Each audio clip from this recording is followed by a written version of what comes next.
Növbəti testimizin izahı gəlir. Bizdə yenə iqtisadi rayonun xəritə sxemini veribdir və biz bilməliyik ki, bu xəritə sxem hansı iqtisadi rayonuna aiddir. İlk öncə onu müəyyən etməliyik və bir də uşaqlar mütləq ki, qəbula düşəcək bu tipli suallar. Ona görə iqtisadi rayonların quruluşuna fikir verməlisiniz. Bayaq Lənkəran iqtisadi rayonuna baxdıq.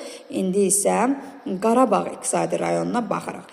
Görək Qarabağ iqtisadi rayonuna aid olan hansı xüsusiyyətlər var. Deyir, tərkibinə Cəbrayıl və Beyləqan inzibati rayonları daxildir. Xeyr uşaqlar, Cəbrayıl Şərqi, Zəngəzur iqtisadi rayonuna aiddir. Beyləqan isə Milmuğana aiddir. Bura aiddir Ağdamdır, Tərtərdir, Bərdədir, Ağcabədidir, Füzulidir, Xankəndidir, Şuşadır, Xocavənddir. Bunlara aiddir.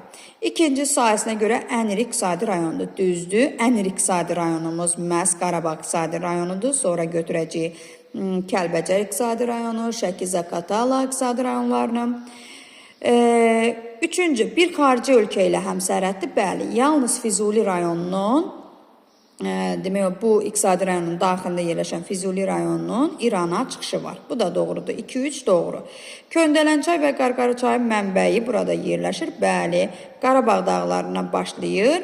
Hansı ki, Böyük Kirs zirvəsindən 2725 metrdir və bu da Qarabağ iqtisadi rayonunda yerləşir. Şərqdən Xəzər dənizi ilə əhatə olunub. Yanlışdır. Ərazisində yanar faydalı qazıntılar var. Əlbəttə ki, bu da yanlışdır. Doğru cavabımız olur 2, 3, 4.